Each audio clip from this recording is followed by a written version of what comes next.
नमस्कार, मैं ज्योति सांगवान और आप देख रहे हैं खबरें अभी तक। जी हां, हितेश्वर पर नाज़ है पूरे देश को, हितेश्वर पर नाज़ है पूरे हरियाणा को, उन पर नाज़ है क्योंकि पंचकुला के छात्र हितेश्वर शर्मा ने 99.8% अंकों के साथ 12वीं कक्षा में टॉप किया है और ऑल इंडिया टॉपर्स की लिस्ट में भी इनका नाम शामिल है। एक रिपोर्ट आप देखिए।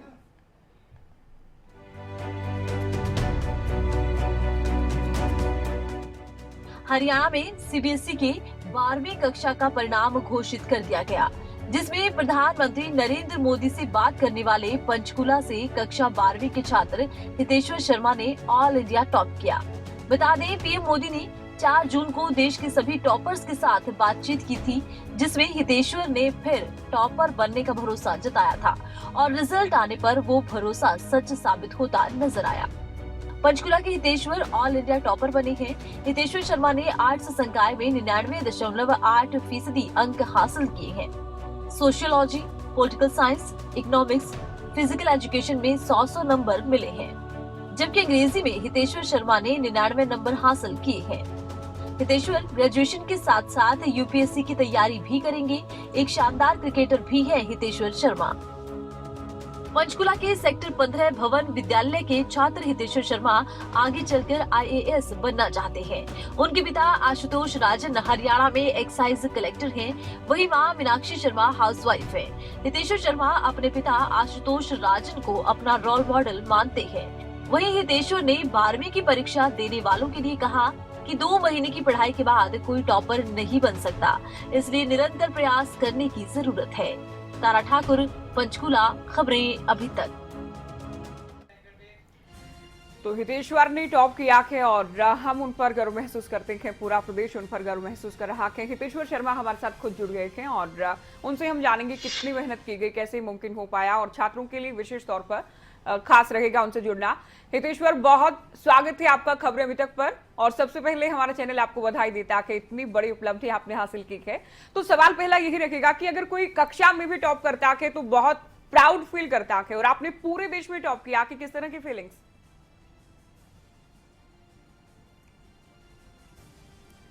I am feeling at the top of the world. बहुत अच्छा लग रहा है मुझे। मेरे पेरेंट्स बहुत खुश हैं, मेरे टीचर्स बहुत खुश हैं, मेरे सभी दोस्त बहुत खुश हैं, तो वो देख के मुझे और भी अच्छा लग रहा है जी।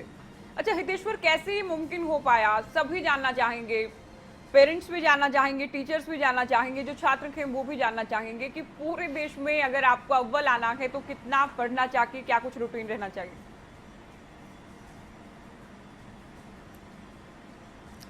मैं मानता हूँ कि सिर्फ जैसा कि आपने भी अपनी रिपोर्ट में भी बताया कि अगर आपको टॉप करना है तो आपको शुरू से ही तैयारी उसकी स्टार्ट करनी पड़ेगी।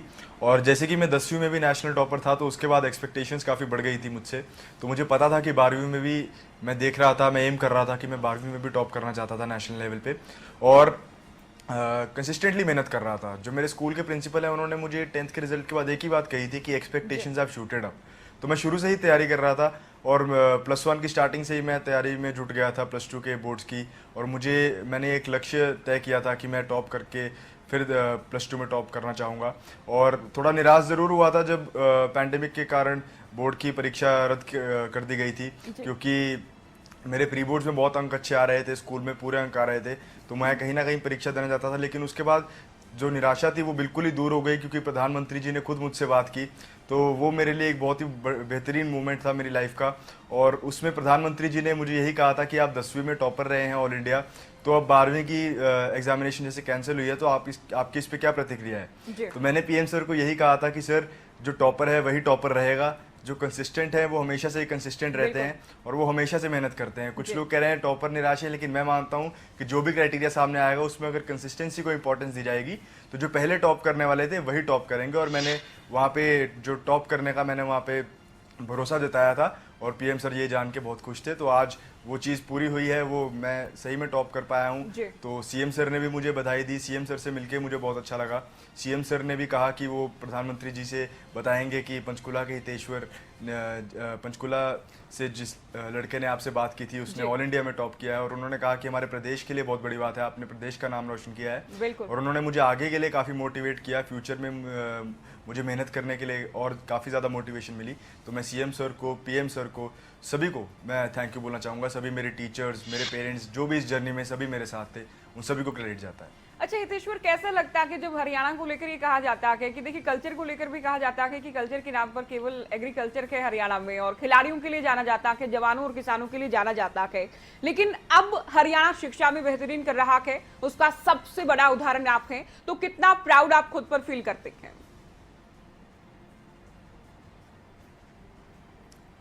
देखिए, मैं काफ़ी इस चीज़ से प्राउड फील करता हूँ। मुझे सीएम सर ने भी यही बात कही थी कि हरियाणा को नाज है आप पर, आप हरियाणा की शान हैं। तो मुझे सुन के अच्छा लगा कि मैं अपने प्रदेश के लिए कुछ कर पाया, प्रदेश का नाम रोशन कर पाया।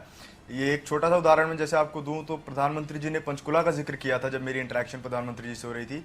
पंचकुला कोई बहुत बड़ा शहर नहीं है, दिल्ली मुंबई जैसा, जहाँ पे बड़े बड़े लोगों का आना जाना लगा रहे, लेकिन देश के प्रधानमंत्री का पंचकुला पे ऐसे बात करना मेरे लिए एक सरप्राइज था, मेरे लिए बहुत बड़ी बात थी, मेरे फैमिली के लिए बहुत बड़ी बात थी, मेरे पूरे शहर के लोगों के लिए, पूरे स्टेट के लोगों के लिए बहुत बड़ी बात थी। सर ने अपने पंचकुला में बिताए हुए दिन याद किए थे। सर ने कहा मैं इतने वर्ष पंचकुला में 7 सेक्टर में रहा हूँ, तो मेरे लिए बहुत बड़ी बात थी। तो ऑब्वियसली प्रदेश का जब नाम रोशन होता है तो अच्छा ही लगता है। और जैसा कि आपने कहा कि पढ़ाई के क्षेत्र में और सभी फील्ड में, अगर जैसे कि सीएम सर ने कल पहल की, उन्होंने मुझे बुलाया, तो अगर आपके जो लीडर्स हैं अगर वो सामने से इतना अच्छा मतलब आप कह सकते हैं कि मोटिवेट कर रहे हैं, अगर वो यूथ को अगर वो प्रोत्साहन दे रहे हैं इस तरह से, तो किसी के लिए भी बहुत बड़ी बात है। और आगे आने वाली जो पीढ़ियां हैं, आगे आने वाले जो बच्चे हैं जिन्होंने आगे परीक्षा देनी है, वो भी काफ़ी मोटिवेट होते हैं इस चीज़ से। अगर आप मतलब इसमें आप कह सकते हैं कि हरियाणा सरकार की भी कामयाबी है, मेरे स्कूल की तो कामयाबी है ही। मेरे टीचर्स ने हमेशा से मुझे बहुत ट्रस्ट किया है, मुझे काफ़ी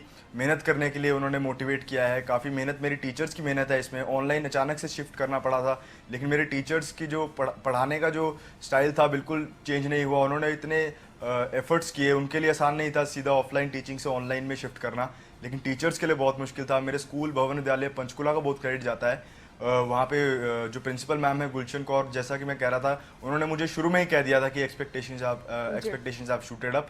तो मुझे जो रियलिटी वाले फेज में भी रखा गया, ऐसा नहीं कि अगर मैंने एक बार 10वीं में टॉप किया तो लोग कह रहे हैं कि वाह वाह वाह। ऑब्वियसली लोग कहते हैं, लेकिन उसमें आप कैरिड अवे नहीं हो सकते उसके साथ। तो मुझे डाउन टू अर्थ रहने के लिए हमेशा सलाह दी मेरे स्कूल ने, और उसी की वजह से आज मैं कमाल का है हितेश्वर आप में।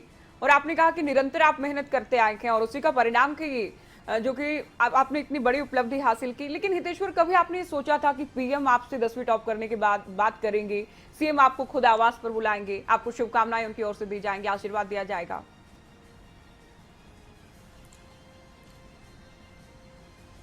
मैं मतलब ऑब्वियसली हर कोई ड्रीम तो करता ही है कि अगर देश के प्रधानमंत्री आपसे बात करें तो आपके लिए कितना इससे खुशी का बड़ा कोई मौका नहीं हो सकता। सीएम सर आपको अपने रेजिडेंस पे बुला के बधाई दे रहे हैं, उससे बड़ा कोई आपके लिए लाइफ में मौका नहीं हो सकता। ये बहुत लाइफ के मेरे मेमोरेबल मोमेंट्स हैं। और उससे पहले भी, इंटरेक्शन से पहले भी एक्चुअली प्राइम मिनिस्टर सर ने इन्वाइट किया था मुझे रिपब्लिक डे परेड पे 2020 में। जनवरी में मैं रिपब्लिक डे परेड देखने गया था दिल्ली राजपथ में पीएम बॉक्स से as guest of honourable prime minister of India. तो वो भी एक बहुत ही अच्छा एक्सपीरियंस था। उसके बाद मैंने जब पीएम सर से इंटरेक्शन की ऑनलाइन इवेंट के दौरान, तो ये सभी इवेंट्स मेरे लिए बहुत मायने रखते हैं और इससे हौसला बहुत बड़ा है मेरा।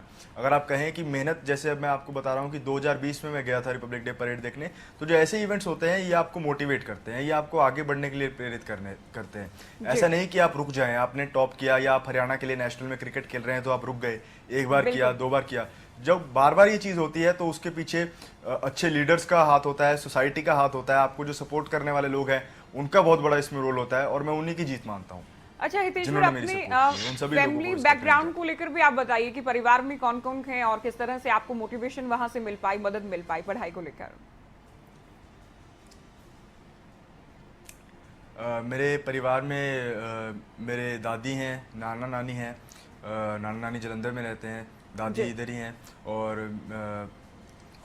उसके बाद मेरे भाई बहन हैं। मेरे बड़े भाई मुनीश्वर शर्मा, वो भी इंजीनियरिंग कर रहे हैं, कॉलेज में है। मेरी बड़ी बहन नमिता शर्मा, वो भी डीयू में हैं, कॉलेज में हैं अभी। और मेरे पिताजी जो हैं आशुतोष राजन, हरियाणा सिविल सर्विसेज में हैं अभी। Currently he is posted as collector excise Haryana. And मेरी mother Meenakshi Sharma, she is a housewife. जी, तो परिवार से यानी कुल मिलाकर आपको काफी मोटिवेशन भी मिला है और आपको एक माहौल जिसे कहा जाता है, माकूल माहौल भी मिला है। टीचर्स ने किस तरह से आपको गाइड किया हितेश्वर, और किस तरह से आपको हेल्प उनकी ओर से मिल पाई कि आप बेहतरीन कर पाए?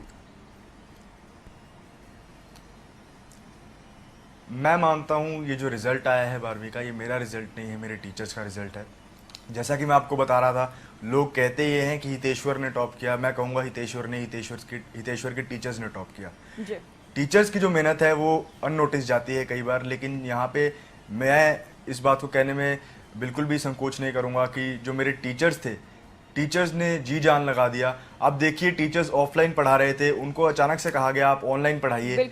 बिल्कुल भी आसान नहीं होता। आज की पीढ़ी फिर भी फ़ोन चला लेती है, लैपटॉप चला लेती है। जो इतने एक्सपीरियंस टीचर्स हैं, इतने साल से पढ़ा रहे हैं, मास्टरी है उनको ऑफलाइन पढ़ाने में, इतने टॉपर्स वो निकालते आए हैं इतने वर्षों से, अचानक से ऑनलाइन में शिफ्ट करके भी उनकी टीचिंग की क्वालिटी में फ़र्क ना आना एक बेहतरीन अचीवमेंट है, मैं मानता हूँ। और जैसे मैं क्रिकेटर हूँ, तो मैं लेफ्ट हैंडेड बैट्समैन हूं, तो मुझे कहा जाए कि आप राइट हैंडेड बैट्समैन की तरह खेले और स्कोर उतना ही मारना है जितना आप लेफ्ट से कर रहे थे, नहीं हो पाएगा।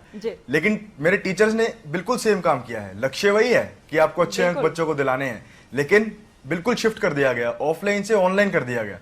और इसमें टीचर्स की जो ये कामयाबी है, मैं मानता हूँ एक रिमार्केबल अचीवमेंट है, और टीचर्स को इसका बहुत क्रेडिट जाता है। मेरे स्कूल के प्रिंसिपल गुलशन कौर मैम को बहुत क्रेडिट जाता है, और सभी जो मेरे टीचर्स है सबको बहुत बहुत क्रेडिट जाता है इसका। देखिए हितेश्वर, अच्छी बात है आपकी कि आप टीचर्स को इस मौके पर याद भी कर रखे हैं और क्रेडिट भी दे रखे हैं। आपने बताया कि टीचर्स के लिए बहुत मुश्किल रहा, लेकिन आपके लिए एक छात्र के नाते और 10वीं के टॉपर के नाते कितना मुश्किल ही रहा कोरोना काल में ऑनलाइन पढ़ाई करना, और कितना अलग आप मानते हैं इस अनुभव को?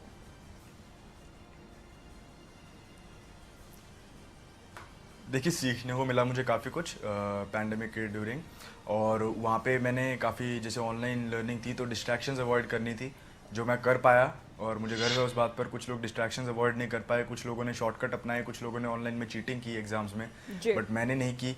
मैं क्लियर था कि मुझे अपना गोल की तरफ देखना है। मुझे जो लॉन्ग टर्म एम था मेरा, वो 12वीं में टॉप करना था, ना कि कोई स्कूल के एग्जाम में चीटिंग करके अच्छे अंक ले लेना।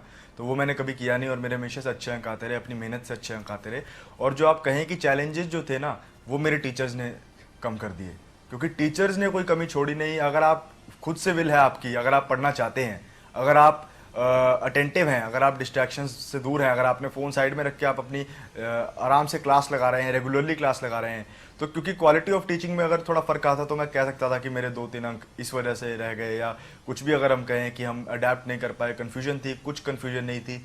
मेरे स्कूल भवन विद्यालय पंचकुला का बेहतरीन रिजल्ट आया है। टीचर्स ने जो यहाँ पे कर दिखाया है, मैं मानता हूँ, क्योंकि ये यूनिक सिचुएशन है। ऐसा कभी हिस्ट्री में हुआ नहीं है कि ऐसे लॉकडाउन लगा हो, इतना 1-2 साल तक इतना सिचुएशन खराब रहे, लेकिन जो टीचर्स ने जो टीचिंग में इतना कमाल करके दिखाया है, मैं मानता हूँ टीचर्स की ये बहुत बड़ी अचीवमेंट है। और टीचर्स अननोटिस जाती हैं। मैंने ये देखा है कि जैसे न्यूज़पेपर की हेडिंग में देखा जाए तो लिखा आता है कि हितेश्वर शर्मा ने टॉप किया। मैं तो ये कहूँगा हितेश्वर के टीचर्स ने टॉप किया, क्योंकि टीचर्स जो हैं, टीचर्स आपको गाइड करते हैं। टीचर्स की गाइडेंस के बिना आप चलेंगे तो आप कामयाब नहीं हो पाएंगे। अच्छा हितेश्वर, घर में अभी किस तरह से जश्न आप लोगों ने मनाया और किस तरह से लोगों की ओर से बधाई दी गई? घर में सभी बहुत खुश हैं, और उनको देख के मुझे भी बहुत अच्छा लग रहा है। घर में रिलेटिव्स काफ़ी आ रहे हैं, जो मेरे नेबरहुड में लोग हैं वो बहुत खुश हैं। तो मैं सभी को थैंक यू कहना चाहूँगा। उनको खुश देख के मुझे आगे और मेहनत करने की मोटिवेशन मिलती है। जैसा कि मैंने आपको कहा कि 10वीं में जब मैंने नेशनल लेवल पर टॉप किया था, तो मुझे बहुत सपोर्ट मिला था अपने नेबरहुड से, अपने रिलेटिव से, अपने पेरेंट्स से। तो जब भी कुछ ऐसा मौका आता है, मेरी फैमिली में काफ़ी खुशी का माहौल रहता है। लेकिन उसके साथ ही मुझे कहा भी मुझे संभलने को भी कहा जाता है, क्योंकि ऑब्वियसली अगर इतना आपको अचानक से आप न्यूज़पेपर्स में न्यूज़ में आते हैं, तो अचानक से पॉसिबिलिटी रहती है, मोस्टली कई लोग कैरिड अवे हो जाते हैं। लेकिन मुझे मेरी फैमिली ने हमेशा ग्राउंडेड रखने की कोशिश की है, और तभी यही रीज़न है कि मैं बार बार कुछ ना कुछ अचीव कर पा रहा हूँ। और साथ ही हितेश्वर, देखिए जो छात्र हैं उनके जहन में ये सवाल होगा, शुरुआत में भी हमने इसको लेकर चर्चा की, ये टॉपर्स क्या करते हैं? बहुत ज्यादा पढ़ाई करते हैं? कितने घंटे पढ़ते हैं? या फिर पढ़ने का तरीका अलग होता है जो सामान्य छात्र हैं उनसे?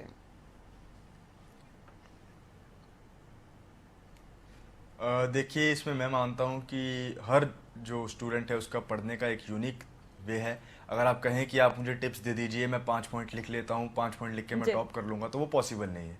क्योंकि हर किसी का अपना कंफर्ट जोन होता है, हर किसी की अपनी जो टफ जो चीज़ें उनको लगती हैं वो अपनी उनकी अलग होती हैं, यूनिक होती हैं। और मैं मानता हूँ कि जैसे कि आपने कहा कि अगर जो क्या स्ट्रैटेजी रहनी चाहिए, मेरे हिसाब से कई लोग कहें कि आप टॉपर जैसे कहा जाता है कि 20-20 घंटे पढ़ते होंगे, शायद सोते ही नहीं होंगे, तो ऐसा कुछ नहीं है। अगर आप रेगुलरली पढ़ाई कर रहे हैं, डेली 5 से 7 घंटे अगर आप निकाल पा रहे हैं पढ़ाई के लिए, डिस्ट्रैक्शंस दूर रख रहे हैं स्पेसिफिकली, और क्वालिटी अगर आपकी जो एजुकेशन में जो आप टाइम इन्वेस्ट कर रहे हैं अच्छी है, तो मैं मानता हूं कि आप आराम से अपना टारगेट अचीव कर सकते हैं। अगर जैसे आप मैं कहूं कि अगर आप टॉप करना चाहते हैं तो उसकी टॉप करने की तैयारी 2 महीने पहले शुरू नहीं होती। कई लोग कह देते हैं कि अभी बिल्कुल। एग्जाम कैंसिल हो गए, 2 महीने पढ़े थे तो मैं टॉप कर जाता है कर जाती। ऐसा मैंने कभी होते देखा नहीं है। 1 लाख में 10 लाख में शायद कभी हो, तो मुझे तो मैंने कभी सुना नहीं है।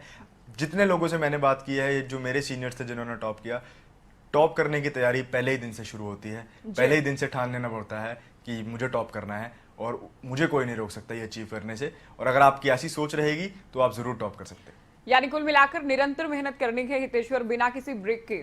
अच्छा हितेश्वर, आप ये भी बताइए, आपने क्रिकेट का जिक्र किया है और हमने भी पढ़ा कि आप क्रिकेट भी खेलते हैं। कौन से स्तर तक आपने खेला है और क्रिकेट में आपकी कितनी रुचि है, और क्या हितेश्वर आप पढ़ाई के बाद क्रिकेट में भी अपना फ्यूचर तलाश सकते हैं? मैम, मैं हरियाणा के लिए नेशनल लेवल पे क्रिकेट खेलता हूँ। 3 बार मैं नेशनल लेवल पे हरियाणा को रिप्रेजेंट कर चुका हूँ, और स्टेट लेवल पे मैं पंचकुला की टीम का कैप्टन हूँ, अंडर 17 टीम का। और क्रिकेट मेरे लिए बहुत इंपॉर्टेंट है, क्योंकि क्रिकेट ही वो चीज़ है जिसने मुझे डिस्ट्रैक्शन से दूर रखा है स्पेसिफिकली। क्योंकि अगर आप पढ़ाई में अगर इतना टाइम इन्वेस्ट कर रहे हैं, उसके बाद जो आपका फ्री टाइम बचता है, अगर वो आप एक फिर भी प्रोडक्टिव एक्टिविटी में लगा रहे हैं, आज के जो जनरेशन है वो सोशल मीडिया पे टाइम वेस्ट कर देते हैं, इधर उधर की बातों में टाइम वेस्ट कर देते हैं, काफ़ी र्यूमर्स वगैरह चलते हैं आजकल, उन पे टाइम वेस्ट कर देते हैं।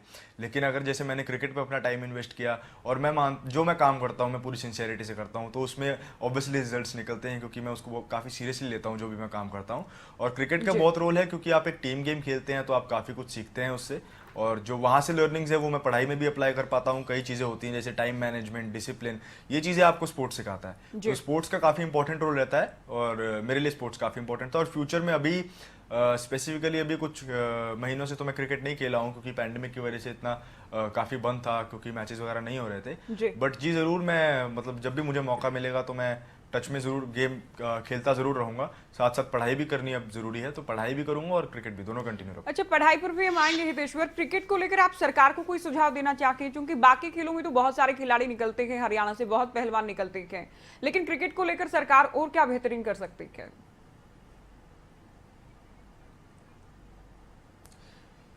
जी नहीं, मैं मानता हूँ क्रिकेट में भी हरियाणा के काफ़ी खिलाड़ी खेल रहे हैं। युजवेंद्र चहल खेल रहे हैं इंडिया की टीम में अभी, मोहित शर्मा खेले थे पहले इंडिया की टीम के लिए, जोगिंदर शर्मा 2007 वर्ल्ड कप में हरियाणा से थे।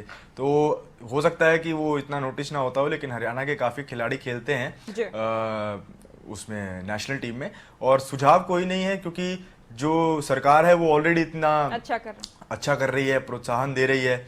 जैसे सीएम सर ने कल ट्वीट भी किया था, मेरे बारे में ही ट्वीट किया था कि मैं 3 बार नेशनल भी खेल चुका हूँ हरियाणा के लिए, और पढ़ाई और खेल के साथ। तो इतना अगर आपको प्रोत्साहन मिलता है तो ऑब्वियसली हर कोई मोटिवेट होता है अच्छा परफॉर्म करने के लिए, और परफॉर्मेंस इंक्रीज होती है, बेटर होती जाती है। अगर आपको इतने सीनियर लोगों से अगर आपको प्रोत्साहन मिले, तो इससे बेहतरीन कोई चीज़ नहीं हो सकती। और सजेशन की यहाँ पे ज़रूरत नहीं, क्योंकि जो मेरे कोचेज़ हैं या जो सिलेक्शन कमिटीज़ हैं, या जो जैसा मैंने कहा कि सीएम सर हैं, सभी रुचि दिखाते हैं उस फील्ड में भी, स्पोर्ट्स की फील्ड में भी, और अच्छे रिजल्ट्स आते हैं मेरे हिसाब से। ठीक है, अच्छा प्रदर्शन कर रहे हैं आप, ये मानते हैं।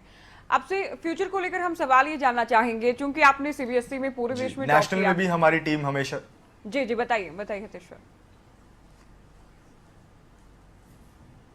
नेशनल में भी हमारी टीम, जैसा मैंने कहा, एज ग्रुप क्रिकेट में भी अंडर 14, अंडर 17 हमारी टीम अव्वल आती रही है। मेडल हमेशा ही आता है हरियाणा का मोस्टली, अंडर 14, अंडर 17 जब भी नेशनल टूर्नामेंट होता है, सारी स्टेट्स की वहाँ टीम्स आती हैं। तो हरियाणा बहुत बेहतरीन कर रहा है। आने वाले साल में काफ़ी अच्छे क्रिकेटर्स भी आपको हरियाणा की तरफ से देखने को मिल सकते हैं, और इसका क्रेडिट जाता है जैसा कि मैंने कहा सभी को।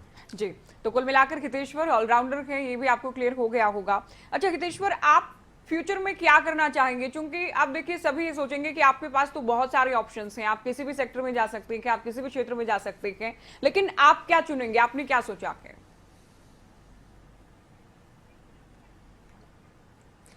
देखिए, जो मेरे पापा हैं वो हमेशा एक ही चीज़ कहते हैं कि अच्छा इंसान बनना है। तो मेरा जो लाइफ का जो मेन इंपॉर्टेंट चीज़ है मेरे लिए वो यही है कि एक अच्छा इंसान बन के लोगों की मदद कर सकूं जितनी कर सकता हूं। और मेन ऑब्जेक्टिव मेरी लाइफ का यही है कि देश का नाम रोशन करना है, लोगों की मदद करनी है, लोगों के लिए काम करना है, लोगों की सहायता करनी है, लोगों की प्रॉब्लम सॉल्व करनी है, वो किसी भी अगर रास्ते से मैं कर पाऊंगा तो मेरे लिए बहुत ही अच्छी अपॉर्चुनिटी होगी, चाहे वो आईएएस बन के है या किसी और माध्यम से है। लेकिन मेरा गोल कोई मटेरियल जैसे ऐसा नहीं है कि मैं आईएएस बनना चाहता हूँ, अपने लिए बनना चाहता हूँ, जी नहीं, मैं लोगों की सेवा करना चाहता हूँ। और वो सेवा करने के लिए जो भी भगवान मुझे अपॉर्चुनिटी देंगे, मैं उस अपॉर्चुनिटी को ग्रैब करूँगा और मैं लोगों की सेवा करना चाहता हूँ। सवाल, क्या संदेश आप देना चाहेंगे? हालांकि आपने कहा कि ऐसे तो कोई टिप्स है नहीं कि आप बताएंगे और जो बाकी छात्र हैं वो भी टॉप करेंगे, लेकिन फिर भी क्या मूल मंत्र है आपका इस बहुत बड़ी उपलब्धि का छात्रों के लिए?